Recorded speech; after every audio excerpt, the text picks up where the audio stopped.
Two young men are being mocked by their own families. Vāseṭṭha and Bhāradvāja were both born Brahmins. The priestly caste, the ones Indian tradition held, were born from the mouth of the god Brahma himself, purer by blood than everyone beneath them, and both of them had just done something their families considered a kind of betrayal. They'd shaved their heads and gone to study under a teacher who accepted anyone, merchants, outcasts, former criminals, as equals. Other Brahmins had a specific insult for this. You have fallen from the highest birth, they said, to follow a teaching for the lowborn. You've betrayed your own bloodline. Vāseṭṭha and Bhāradvāja came to the Buddha still stinging from that word bloodline and asked him more or less, is it true? Were we born from something higher than everyone else? He didn't answer with a counter-insult. He answered with a story about where all of it actually came from, and by the end of it, that insult was going to mean something very different than it did right now. To understand why, you have to go back further than anyone in that argument was thinking to go. In Buddhist cosmology, time doesn't have a starting point you can locate. The tradition describes it as beginningless cycle after cycle of universes forming and dissolving with no first one you could point to give some sense of the scale. One teaching offers this image. Imagine a mountain of solid rock, a mile high and a mile wide. Once every 100 years, someone brushes it once with a piece of silk. The mountain wears down to nothing before a single one of these cycles. Kalpa finishes. Somewhere behind the Buddha, the two young men were still carrying the insult they had arrived with. Neither of them had any idea where this was going. They had come asking about birth. The Buddha was taking them to a time before anyone had a birth worth bragging about. According to the Aggañña Sutta, in the account, the Buddha gives Vāseṭṭha and Bhāradvāja, the earliest beings in this cycle, weren't physical at all. They were luminous. The text says self-luminous, mind-made, feeding on joy rather than food, moving through darkness. They generated their own light. Against no hierarchy among them, no bodies to compare. Then something in the environment changed. A rich, fragrant layer, the text calls it an earthly essence, formed on the surface of the water, covering everything. And one of these luminous beings, out of simple curiosity, tasted it. This is the hinge the whole story turns on. Not a fall caused by disobedience to a god, a fall caused by craving, the same force this entire tradition keeps circling back to, no matter what scale of story it's telling. More of the beings tasted the essence. Their bodies, the account says, began to grow heavier, coarser, losing their inner light as their dependence on food grew. And once that happened, once there were bodies instead of pure light, something else became possible for the first time: comparison. This next part isn't stated in those exact terms in the text, but is worth slowing down for because it's the real engine of everything that follows. Difference by itself is only difference. One body catches the light differently than another, that's all it is at first. But once difference can be noticed, it can become comparison. And comparison doesn't stay neutral for long. One form starts to look better, another starts to look worse. And the text says plainly what happens. Next, conceit arose in their minds. The moment beings could compare, the world changed. Not because anyone declared a hierarchy, because looking became judging. You don't need an ancient cosmology to recognize what happens next. A child compares grades. A teenager compares faces. An adult compares salaries, houses, titles, followers. The objects change. The movement of the mind doesn't. That feeling, the first flicker of I am better than that one, is, in this story, the seed of the world Vāseṭṭha and Bhāradvāja had inherited. From there, the story moves quickly through what starts to look structurally like the birth of human society, though The text isn't offering this as biology or physics, and it's not handing Siha a timeline of human civilization, following what happens to the idea of inherited superiority.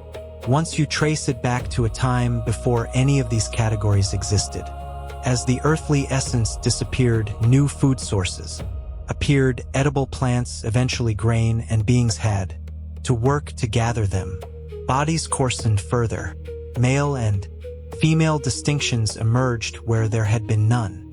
And with scarcity came something the luminous beings had never needed before: ownership.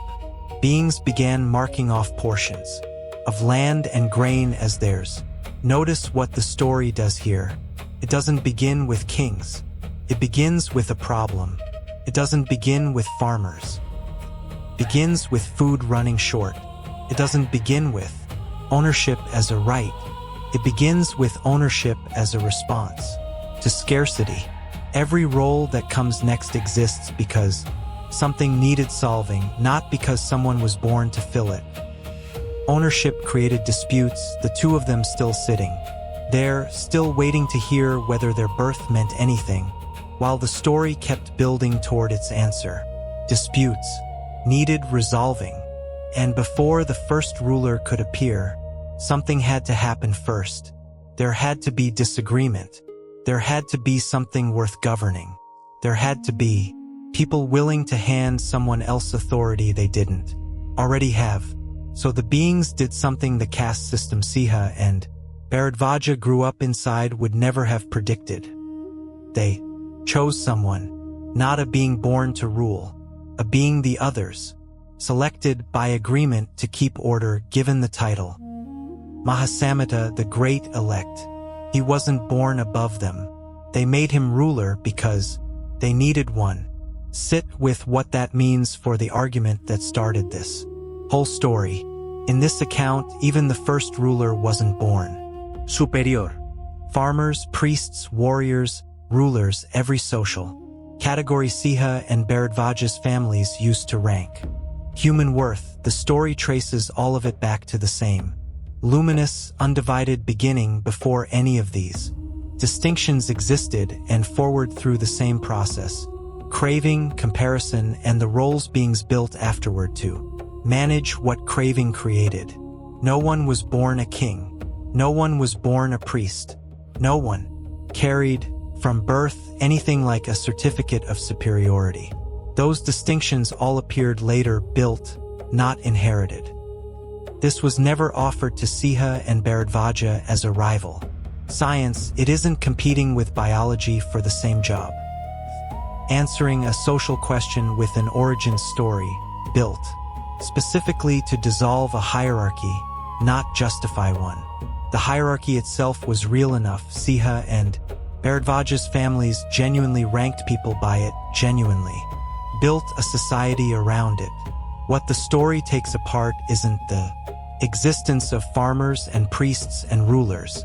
It's the claim that any of them were born into that role that birth itself proves. One person is worth more than another. Nobody was born anything more than the same light everyone else started as. That's the actual answer the Buddha gives the two of them. Not your birth is fine, don't worry about it. But something closer to the hierarchy is real.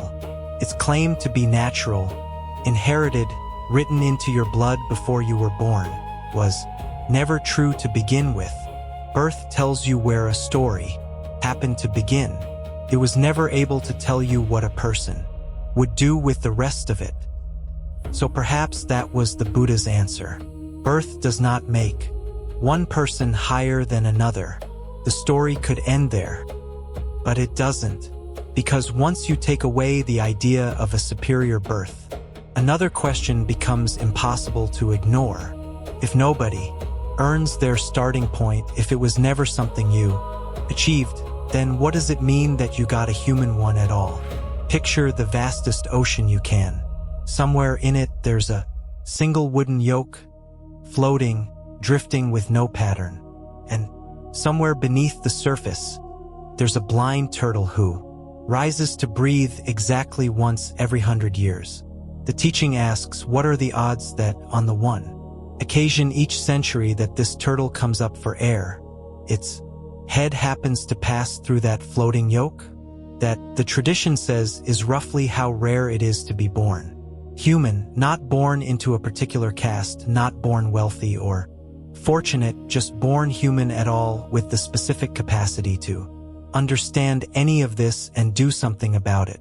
The image isn't telling you to feel lucky. It's telling you to pay attention. A rare opportunity only becomes meaningful once something is done with it.